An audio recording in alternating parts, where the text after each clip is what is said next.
Hello and welcome to The Last Edit, a weekly film podcast with my good friend Silver Hawkins. and myself, Citizen Sleeve, where we choose a film one week and then discuss it the following.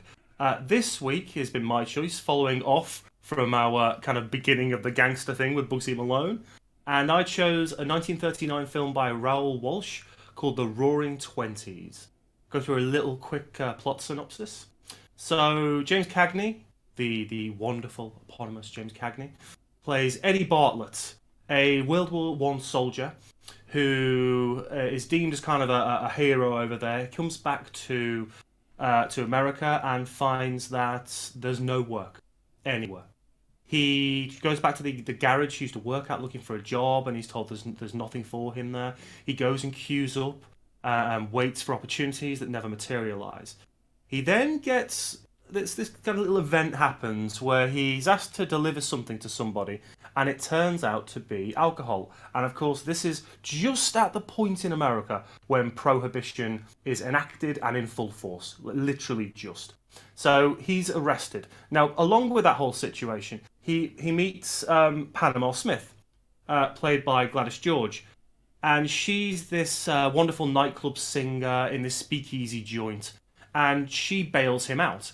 And from that moment forth, we have the absolute classic rise and fall of the gangster, which we see in many, many films since, and I'm sure we'll see it again. So let's leave it there and then talk about the details and what we thought. So what was your overriding thought after watching it for the first time, or for one of the first times? No, I'd seen it before, but it was a long time ago. I didn't really remember it, aside from the ending. Yeah, very iconic ending. You know, it's funny. It annoys me because I don't really have any real criticism to level at the film, but it just did not really do anything for me. There's nothing particularly memorable that sticks out about it. No, like, cinematic techniques or camera shooting techniques or scenes where they just kind of blew me away. It's really effective. It's well crafted, well acted for the most part. Yeah. But it just did not really stay with me or engage me all that much. I think part of it is the fact that I just had trouble investing with Cagney's character. And I mean, I think that's a general issue I have with Cagney in general, in that I often have a hard time seeing beyond Cagney and seeing the character. Because Cagney is one of the most heavily caricatured actors in Hollywood. So it becomes difficult for me to really sort of invest in the characters that he portrays. And There's very few roles he's played in which are not James Cagney. He's one of those actors who is just James Cagney in whatever he's in. You can't change that kind of gangster slur tone he uses. You can't change the embodiment of the characters which he has. I know exactly what you mean. There's some actors like that. You can't look past who they are. And he's definitely one of those.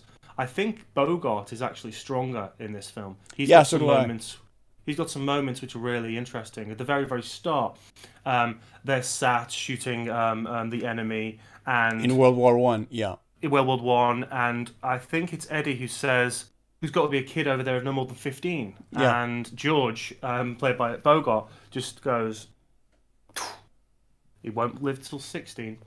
And from that moment, you know exactly what George was about as a character. Yeah. You know it. It's clear and it's defined. It's got some good performances. You're right. I think most of the performances are good. In fact, I quite liked it's Danny as the comic relief. Yeah, I thought he was actually really effective in that role. I didn't really find him all that. I just found him sort of adorable. Yeah, he wasn't funny in your typical. Really sweet. Yeah. So Cagney then, after the war, after this initial brush with prohibition, decides this is the way to make money. It's the only way he can make money at the minute. And we go through this little period where we see the rise, up to kind of the middle of the film when we really see the push of the rise, when he meets Bogart again. But prior to that, he's trying to get enough materials to be able to produce his own kind of bootlegged alcohol and sell it in the back of taxi cabs and sell it to the speakeasy place called... it's the same as a character, isn't it? It's Panama's. Yeah. And just make amounts of profit. And eventually he starts bringing in other people. So he kind of starts with Danny, and he starts with Lloyd, who's another one of the soldiers who was on the front lines with George. and he starts bringing these people in to help, and it just starts expanding and growing. What I like about this period is it's got the news on the march sequences. I always refer to them. I know they're montages, but I always refer to them like that because of Citizen Kane. That's kind of the staple of that process. Newsreel, sort of. The and the use of wipes and crossfades and dissolves. It's all very, very typical of that type of genre film of that era. But I like the speed of it. There's too many of them. I'll definitely say that. There's way too many because you get to a point where it's like 3 minutes of film. The pacing of the film a little bit. It does. Even in moments when you've got nice kind of nicely structured scenes, suddenly it'll kick into a News on the March show reel, and you're like, whoa, narrative's passed, time's passed, great. Although later on they do use a really interesting technique where they're showing like kind of the stock market crash, Black Tuesday. Yeah. And they're showing the crumbling of the building almost, but they're using not a subtle dissolve, but a dissolve that almost looks like the building is crumbling, which for the time is quite an interesting and unique way of doing something like that visually. Right, I did not notice that. It's one of the very, very last News on the March sequences. I think that's why. Right. And the film is almost 2 hours long, but yeah, it's close-ish to the end.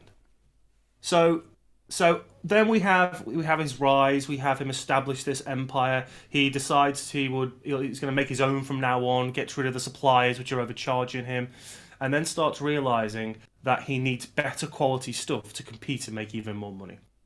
And that's where he goes and tries to meet. He goes into him. He cuts off his suppliers, but he starts to make his own alcohol, basically. Yeah, in a bath to begin with as well. Yeah, and he starts realizing he needs better quality stuff to really make money, to really compete. So he goes to meet another gangster called Nick Brown. And Nick Brown is the head honcho who has all these suppliers and is able to get the materials that he needs to kick his bootlegging up to the next gear. And then the film becomes proper gangstery, I guess. So first of all, there's little relationships that happen. We've got Panama, who never throughout the film quite manages to tell Eddie how she actually feels. And that's played out in the very final scene with one of her lines. I don't know. You know, what's he to you? I don't really know. I don't really know. And he, as opposed to that, is actually in love with Gene Sherman, this up-and-coming performer, starlet, who sings at the speakeasies, and he falls completely in love with her. Yeah, and the funny sort of tidbit about that relationship is that they start off as pen pals during the war. Yeah. Where they corresponded together, and she had enclosed a photo that was a little misleading, that led him to think that she was a lot older than she was, because she's actually just a high school girl at the time. And he goes to see her when he comes home and realizes that she's just a young girl. And then he sees her later as a dancer and then falls in love with her. Yeah, and regales her with everything he can after that, tries to win her affections, and nothing really works out. And then eventually she falls for Lloyd, one of his gang members. And this is where we start seeing the slight unravelling of what we'd see in almost every gangster film, where Eddie starts seeing betrayal. He starts he becomes a little too full of himself as well. It's very much like Scarface, you know, becoming that impresario of the gangster world, and start believing your own pomp and your own hype. You know, the film that was continually in my mind throughout it was Sergio Leone's Once Upon a Time in America. Oh, okay. Which sort of also has the similar conflict between De Niro's character and James Woods' character that occurs, that rift that occurs between George and Eddie. Yeah. In this one, they were very sort of similar to me. Though it's been a long time since I saw Once Upon a Time in America as well. Yeah, it has been for me as well. Great film, though. Yeah, it's an interesting dynamic between those characters, and it's quite... Before we get to that bit, I guess, because it'll involve George. So at this point, he's really stepped up his game, Eddie. He's decided he's going to take on Nick. He's going to steal his supply.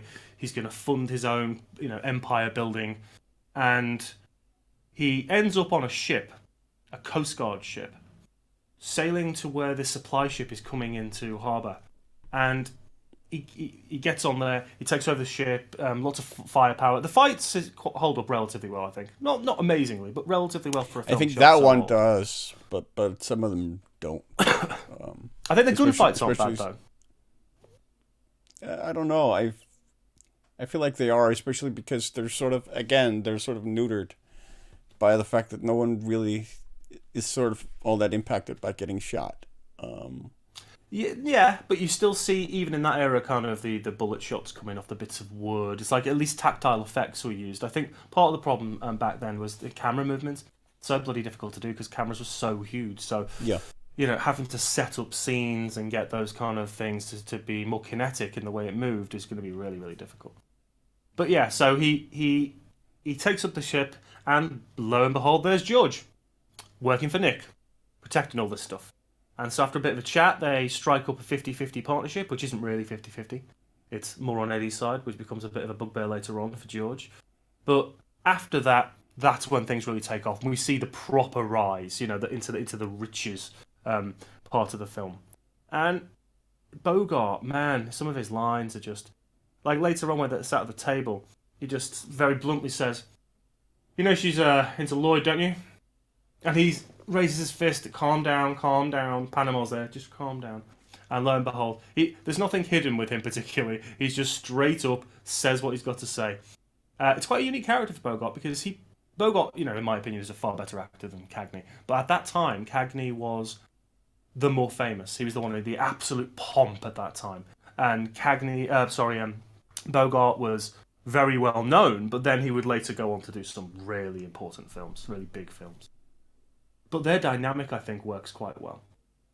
And as the film progresses further and further, and we see that rise become a decline, that's when I think you see the better performances from Cagney. There's a bit where so by now Lloyd is with Jean, and they've been kind of behind his back a little bit, Eddie's back. And they decide, right, we've got to go and tell him. So they decide they're going to walk in and they're going to tell him. They've been trying for a little bit. And he comes out, and you think he's going to attack them. And he almost does. He punches him once, I think, Lloyd. And then and then he stops. And he just looks at them and says, I'm sorry. I'm sorry. And just walks in. So there's a bit more depth to some of these characters. I think the writing's relatively good. Yeah, I found nothing like troublesome or annoying about the writing at all. Like I said, I don't really have any serious points of criticism to level at the film, which is part of why it annoys me so much that I couldn't really engage with it, because I should be able to engage with it. It is on all levels really a well crafted film. It just did not really connect with me. I think maybe the central character in terms of like Public Enemy, sorry. Wonderful film. And I think I felt a bit more driven when I was watching that than I do with Roaring Twenties. Roaring Twenties is a good example of what you would show somebody to show an atypical 1930s gangster film with every component that should be in a 1930s gangster film. Whereas variations like Angels with Dirty Faces has got more pathos. Little Caesar, the rise and fall is far more clear. Edward G. Robinson. Yeah. So, I don't know. It feels like an amalgamation of all the 1930s gangster films that have come before it. It's certainly an homage to them. Maybe. Yeah, absolutely. Maybe just lacking that spark that perhaps some of the other ones do have. Yeah, I mean, maybe it was a lot of the newsreel footage which sort of helped disconnect it a little bit. But yeah, it's just really weird for me that I couldn't. But as you said, if it's breaking up the pace, and so if you're even started to get invested in certain situations or characters, and then you're quite abruptly sometimes, chucked into a crossfade and boom, for a minute, 2 minutes, you've got... It's a similar issue to what a lot of biopics suffer from, these time skips. They sort of skip over a lot of stuff for the sake, because they basically have to, given that they're biographical, and have to cover a wider span of time. Real exposition. This film has to cover like 15 years from like 1918 to 33. Yeah. Okay, so let's talk about not at the very end, but the way it it develops. So by this time, prohibition. Roosevelt has been voted into power. One of his big campaign promises at the time was to get rid of prohibition. So prohibition's dead. Eddie has no money left really. The stock market is crashing, and his once wonderful business empire has fallen to tatters, and he's got nothing left. Yeah, he goes. Actually, it's worth mentioning that on the day of the stock market crash, he has to cover his losses, and he has to scrounge up money really, really quickly, and he finds it impossible. So he goes to George and asks him for a loan, and George sort of rebuffs him, and then Eddie offers to sell him his cab company, which is basically his legitimate front for his illicit business. And he offers to sell him, I think, a quarter of the business for $200,000. $200,000 for a quarter. Yeah. And George rebuffs him and says, "No, I'm not interested in owning a quarter of anything. But I tell you what, I'll give you $250 for the whole thing."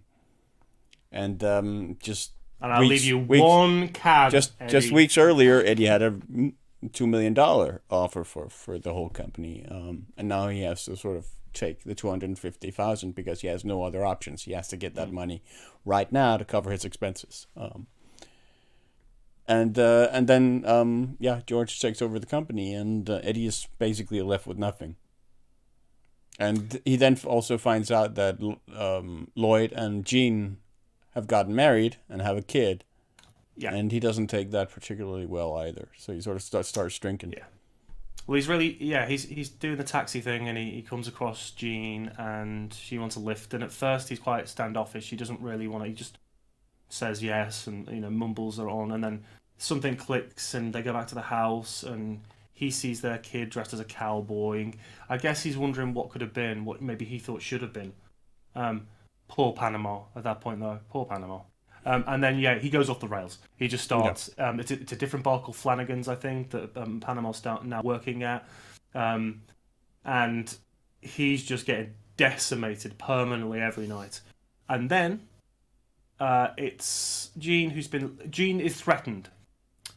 As he leaves Eddie and drives away with the taxi a bit later on, two of the henchmen of George come and threaten Jean and Lloyd, because Lloyd is now a prosecutor, I think it is. Yeah, he's a DA. DA. District attorney. And he's got stuff that he's going to have to do with George, and George doesn't want that. He's now the kingpin of this empire that he's kind of bought and semi-stolen off Eddie, and that's when we see her try and find him. Jean desperately wants to try and find Eddie to get Eddie to protect them, really. Yeah. Because he knows more about George than anybody else. And that whole final kind of crazy fall he goes through is a little bit of a redemption arc. The fact that he does protect Jean, he does go after George, he goes straight up to his house, pretends he's there to plea for him, when in fact he's got a gun, he knows what he's doing. He kills George, and most of the henchmen, quite frankly, but then he's chased through the streets. And as he's chased through the streets, he's also shot a few times. And then we arrive at that really iconic ending that most people who know gangster films will probably know. Panama is chasing him down the street, and eventually he stumbles across a church sign and slowly moves across the steps and falls on this snowy kind of church steps as Panama runs in and sits with him as he dies. And this cop just comes over and asks a couple of questions like, who is he? He used to be a big shot. What was he to you? I don't really know. And then that's it. It's I guess it's supposed to be a little bit reminiscent of the Valentine's Day Massacre. A little bit. Death on the Steps. But really iconic moment. And I think that as a cohesive whole, most parts work really well. But as you said, there's not really a spark anywhere. A few characters are pretty cool. Yeah, you talked about how you enjoyed some of the shootouts. I thought that the final shootout was really sort of hammy. Well, the way he falls, he might have done a pirouette and then span down and hit the steps. Yeah, no, not just that, but I mean, after when he fights his way out of the house, and kills a couple of henchmen along the way, it just, the way that I didn't think that was particularly effective. But what was effective was when he has the gun on George, and George suddenly becomes basically an entirely different character. He's throughout he's been the guy in control, the guy always supremely confident, never afraid, fearless. And all of a sudden, when Eddie has his gun pointed at him, he becomes basically a trembling wreck. Yeah. Which was really interesting. And I think Bogart played that really well. Well, we have that moment, don't we, in the storehouse a little bit earlier when they're stealing from Nick, and one of the security guards turns out to have been their sergeant during the war, and he just straight up, cold as you like, just shoots him dead. And even Eddie is like, "Why? What are you doing?" But that's the scene again. That was sort of neutered for me because the way it's shot is it basically just shows Bogart standing and pointing his gun downward. Yeah. It doesn't really... It gives you one shot of the sergeant the moment Bogart recognizes him, that he was their sergeant during World War I, and that he'd basically disrespected Bogart by giving orders to him and disciplining him. Or George, I should say, the character. And then they cut from George to Eddie, and then there's the gunshot. You don't see the gunfire, you don't see the impact, you don't see the sergeant's dead body. It just cuts back to George. Cuts to Eddie, there's the gunshot, cuts back to George. And I thought that really sort of neutered the impact of the murder. I would imagine a lot of that will have been to do with the censorship at the time. Oh, I don't think there's any doubt. What you can and what you can't show. Yeah. And of course, anytime you've got a close-up shot and you've got this kind of violence on screen, I mean, already Warner Brothers, who, well, best known for the gangster films at that time, they were the studio, had all kinds of problems because the gangster film was seen as comic books were later, as gang movies were later, as, just one of those cultural things which is affecting society and making it worse. So yeah, you can understand why a lot of those elements had to be neutered, simply to get around the censors to make sure the film was made. But it does hamper some elements. It doesn't, if you're watching a Godfather, the shock of some of those scenes and the visceral nature of them and how they work and happen in front of you affects you as a viewer. Whereas many of these are so neutered or so hidden, also theatrical in the way people fall and stuff, that you don't really get that sense of impact, I don't think. Yeah. And I mean, you talked about the characters. That is actually something I would like to praise. Is I thought like Panama was probably my favorite character in the film. I'd agree with that. And I think actually one film technique that was really effective, I thought, was that they have in the scenes where Eddie and Panama sit together, they frequently have cuts to their hands and the way they sort of hold hands. And I think there's not a whole lot of sort of verbal acknowledgement of their relationship between them. But I think those shots of just the way their hands interact with each other, they really reveal a lot of the intimacy of their relationship. Even though it isn't like physically, romantically intimate, it is like extremely intimate, and I think that really sort of brings that point home really effectively. Well, yeah, and you've got the different versions, this motif that kind of appears at various parts in the film with those hands. So the one that stands out, the two that stand out to me, the one that stands out initially is the one where he sat about to watch the performance of Jean. Yeah. He's clearly in love with her, and his hand, he puts his hand first of all on top of Panama's. And she looks quite confused. She doesn't really know how to feel or what to do. So then she almost puts her other hand down. But then he's clearly smitten by watching Jean sing. So she doesn't really know what to think or what to do. And then later on in the bar, when Eddie by this point has been blathering on about Jean and her kid and Lloyd for about a week, she says, it's more forceful. It's more like, I'm in charge a bit now because this guy needs my help. He needs me, I think. That's why she's always there. She loves him, but she never says it.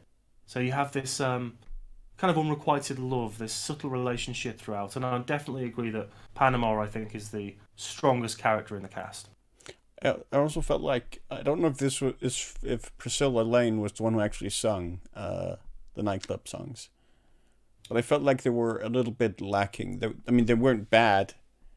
But the way she sang, like, It Had to Be You, wasn't really sultry at all to me. And that song has to sort of be delivered in a sultry way.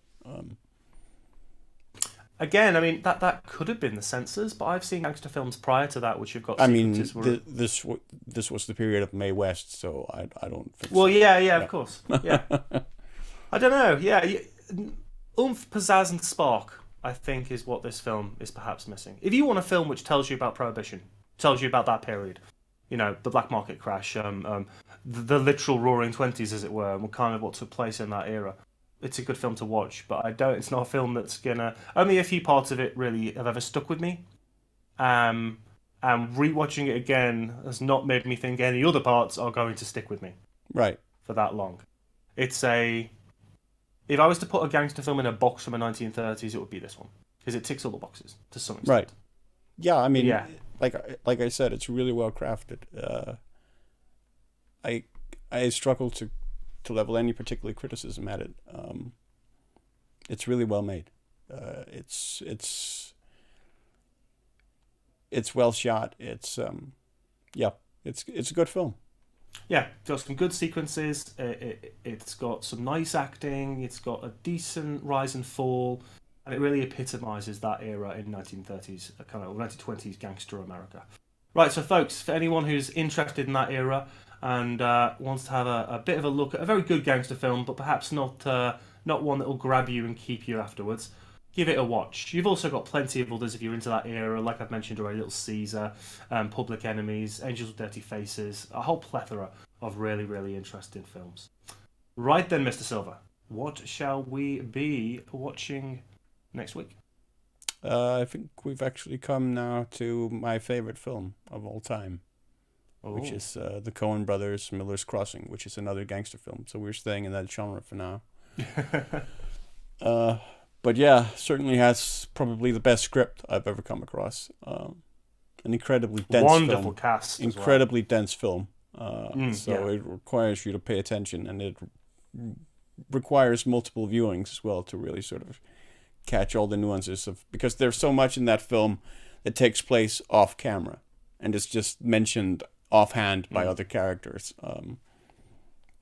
That it can be a really difficult film to follow, and it was a film that I didn't like all that much on my first viewing, the first time I saw it, but then I saw it a second time and it just enraptured me, and it gets better every time I watch it. I actually feel that way about a couple of Coen films. Barton Fink was another one I didn't really click with when it first came out, and then after watching it 2 or 3 times, I was like, yeah, I really do like this. So, yeah, I'll be watching it in the next couple of days, and I'll be watching it just before we do the podcast, I think. Because I've only seen it maybe 2 or 3 times. Right. And we're probably looking at the last time I saw it was the early 2000s, maybe. For me, whenever anyone says Coen's, it's like, right, Big Lebowski, put it on. Yeah. But yeah, I'm really that's looking definitely forward to another it. classic. Oh, most of those films by the Coens are really great, really great. Hoodsucker Proxy is one of their weakest by for a lot of people, but I love it. Oh, I adore it. I adore it. Yeah, really, for really kids. Yeah, for kids. Right, well, thank you so much for watching. Talk to us in the comments about the films that we've chosen, the kind of things that you would like to discuss with us. That's what they're here for. We're film guys. Talk to us about absolutely. films. Come and check us on Twitter. We're always posting our stuff there. We've got a Facebook page. Come and check us out there.